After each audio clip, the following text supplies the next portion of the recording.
ਦਰਸ਼ਕੋ break ਤੋਂ ਬਾਅਦ ਤੁਹਾਡਾ ਸਵਾਗਤ ਹੈ ਜੀ। ਡਾਕਟਰ ਸਾਹਿਬ ਹੁਣ ਸਾਡੇ ਦਰਸ਼ਕਾਂ ਨੂੰ ਦੱਸੋ ਅੱਜ ਦੇ ਦਿਨ ਦੀ ਸਿੱਖ ਹਿਸਟਰੀ ਐਂਡ ਵਰਲਡ ਹਿਸਟਰੀ ਵਿੱਚ ਕੀ ਅਹਿਮੀਅਤ ਹੈ? ਸਿੱਖ ਇਤਿਹਾਸ ਦੇ ਹਵਾਲੇ ਨਾਲ 1873 ਚ ਅੱਜ ਦੇ ਦਿਨ ਸਿੰਘ ਸਭਾ ਲਹਿਰ ਦੀ ਨੀਂਹ ਰੱਖੀ ਗਈ। ਇਸ ਸੰਬੰਧੀ ਇੱਕ ਵੱਡਾ ਇਕੱਠ ਗੁਰੂ ਕਾ ਬਾਗ ਅੰਮ੍ਰਿਤਸਰ ਵਿਖੇ ਹੋਇਆ ਔਰ ਸਰਦਾਰ ਠਾਕੁਰ ਸਿੰਘ ਸੰਧਾਵਾਲੀਆ ਜਿਹੜੇ ਕਿ ਸੰਧਾਵਾਲੀਆ ਰਾਇਲ ਫੈਮਿਲੀ ਸੀ, ਮਹਾਰਾਜਾ ਰਣਜੀਤ ਸਿੰਘ ਦੇ ਕਜ਼ਨ ਹੀ ਸਨ, ਉਹ ਪਹਿਲੇ ਪ੍ਰੈਜ਼ੀਡੈਂਟ ਬਣੇ ਸਿੰਘ ਸਭਾ ਦੇ। ਬੇਸ਼ੱਕ ਇਹੀ ਠਾਕੁਰ ਸਿੰਘ ਸੰਧਾਵਾਲੀਆ ਬਾਅਦ ਦੇ ਵਿੱਚ ਇੰਗਲੈਂਡ ਵੀ ਗਏ, ਕੁਝ ਸਾਲਾਂ ਬਾਅਦ ਦਲੀਪ ਸਿੰਘ ਨੂੰ ਵੀ ਉਹਨਾਂ ਨੇ ਵਾਪਸ ਸਿੱਖੀ ਵੱਲ ਆਉਣ ਲਈ ਮੋੜਿਆ ਔਰ ਫਿਰ ਬਗਾਵਤ ਦਾ ਰਸਤਾ ਵੀ ਚੁਣਿਆ ਔਰ ਪੁਰਤਗਾਲ ਦੇ ਵਿੱਚ ਉਹਨਾਂ ਨੂੰ ਜ਼ਹਿਰ ਦੇ ਕੇ ਬਾਅਦ ਦੇ ਵਿੱਚ ਅੰਗਰੇਜ਼ ਏਜੰਟਾਂ ਨੇ ਮਾਰ ਦਿੱਤਾ ਸੀ। ਪਰ ਇਹ ਸਿੰਘ ਸਭਾ ਲਹਿਰ ਜਿਸ ਦੀ ਸ਼ੁਰੂਆਤ ਅੱਜ ਦੇ ਦਿਨ ਅੰਮ੍ਰਿਤਸਰ 'ਚ ਹੋਈ 1883 ਚ, ਫਿਰ ਅਸੀਂ ਦੇਖਦੇ ਹਾਂ 1879 ਚ ਲਾਹੌਰ ਦੇ ਵਿੱਚ ਵੀ ਜਿਹੜਾ ਹੈ ਉਹ ਸਿੰਘ ਸਭਾ ਸਥਾਪਿਤ ਹੁੰਦੀ ਹੈ। ਫਿਰ ਇਹਦੇ ਚੋਂ ਦੋ ਜਦੋਂ ਇਹ ਅੱਗੇ ਤੁਰਦੀ ਹੈ ਸਿੰਘ ਸਭਾ, ਫਿਰ ਖਾਲਸਾ ਦੀਵਾਨ ਅੰਮ੍ਰਿਤਸਰ ਔਰ ਖਾਲਸਾ ਦੀਵਾਨ ਲਾਹੌਰ ਬਣ ਜਾਂਦੇ ਨੇ। ਇਹਨਾਂ ਦੇ ਥੋੜੇ ਬਹੁਤ ਮਤਭੇਦ ਹੁੰਦੇ ਨੇ।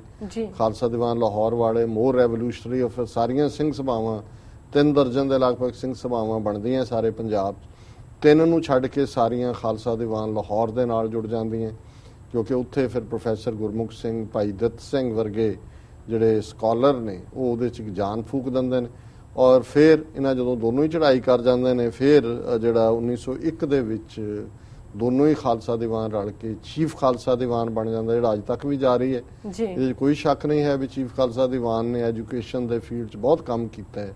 ਪਰ ਹੁਣ ਹਾਲ ਇਹ ਹੈ ਕਿ ਪਿਛਲੇ ਦਿਨਾਂ 'ਚ ਅਸੀਂ ਦੱਸਿਆ ਸੀ ਕਿ ਕਿਵੇਂ ਜੇ ਉੱਥੇ ਕੋਈ RSS ਦਾ ਕੈਂਪ ਲੱਗਣਾ ਹੈ, ਵਿਦਿਆਰਥੀ ਪਰਿਸ਼ਦ ਦਾ, ਤੇ ਚੀਫ ਖਾਲਸਾ ਦੀਵਾਨ ਨੇ ਆਪਣੇ ਅਦਾਰੇ ਖੋਲ੍ਹੇ ਹੁੰਦੇ ਨੇ ਔਰ ਇਹ ਦੀਨਾਨਗਰ ਦਾ ਡਰਾਮਾ ਜਿਹੜਾ ਏਜੰਸੀਆਂ ਨੇ ਕੀਤਾ, ਚੀਫ ਖਾਲਸਾ ਦੀਵਾਨ ਨੇ ਐਲਾਨ ਕਰਤਾ ਜੀ ਜਿਹੜੇ ਮਾਰੇ ਗਏ ਨੇ ਉੱਥੇ ਉਹਨਾਂ ਸਾਰਿਆਂ ਦੇ ਬੱਚਿਆਂ ਨੂੰ ਸਾਡੇ ਸਕੂਲਾਂ ਦੇ ਵਿੱਚ ਫ੍ਰੀ ਐਜੂਕੇਸ਼ਨ ਹੋਏਗੀ।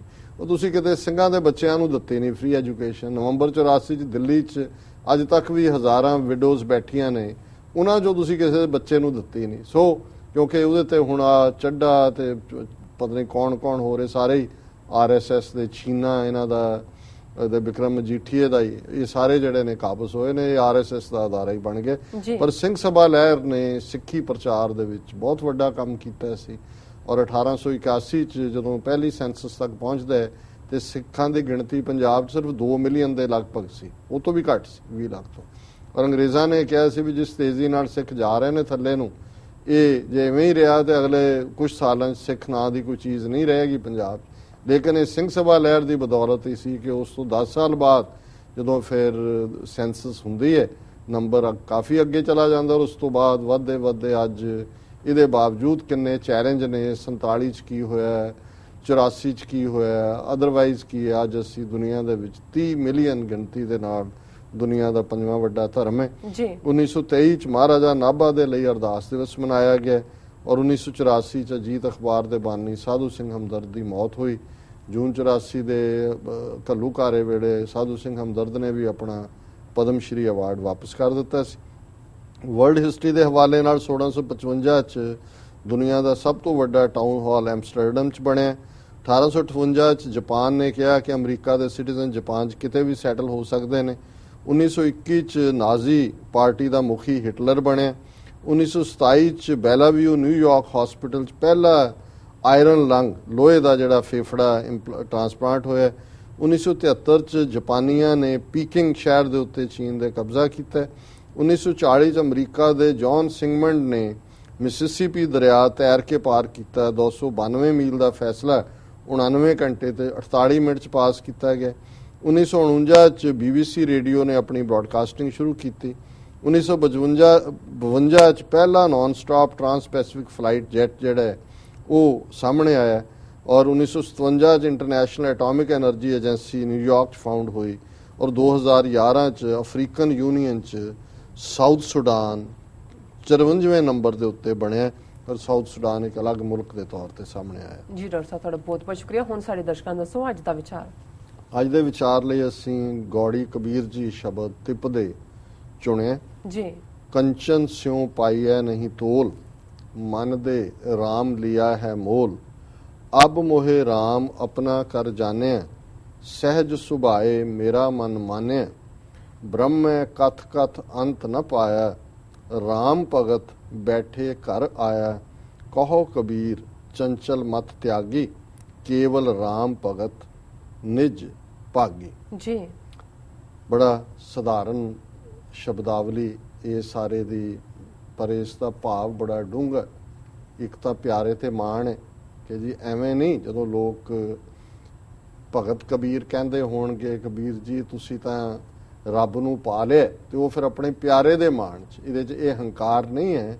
वो कहते ने कंचन स्यों पाई है नहीं तोल, मन दे राम लिया है मोल। कि जो कुछ भी मैं हाँ जिन्हों मैं लिया, जिस प्यारे नूं खरीदिया है, उन्होंने मैं कोई सोने नाल नहीं खरीदिया, उन्होंने मैं अपने प्यार दे नाल खरीदिया। मैं अपना मन दिता है ते मन दे के मैं मुल लिया रब नूं। ये भी प्यारे दे उत्ते एक प्यार दा दावा है। कंचन स्यों पाई है नहीं तोल, मन दे राम लिया है मोल। अब मोहे राम अपना कर जाने, सहज सुभाए मेरा मन माने। मैं राम दा राम मेरा है जी ते मैं हुण एक सहज दे सुभाਅ च मेरा मन जिहड़ा ਉਹ राम दे विच टिकिया होया है ते राम मेरा है, क्योंकि मैं अपना मन दे के ਉਹਨੂੰ लिया होया। ਹੁਣ किधर जाएगा मेरे तो भज के। जी ब्रह्म कथ कथ अंत ना पाया। ਹੁਣ ਉਹ ਦੂਜੇ ਨੇ ਇੱਥੇ ਪਿਆਰ ਦੀ ਖੇਡ ਹੈ, ਪਿਆਰ ਦੇ ਨਾਲ ਪਿਆਰੇ ਨੂੰ ਜਿੱਤਣਾ।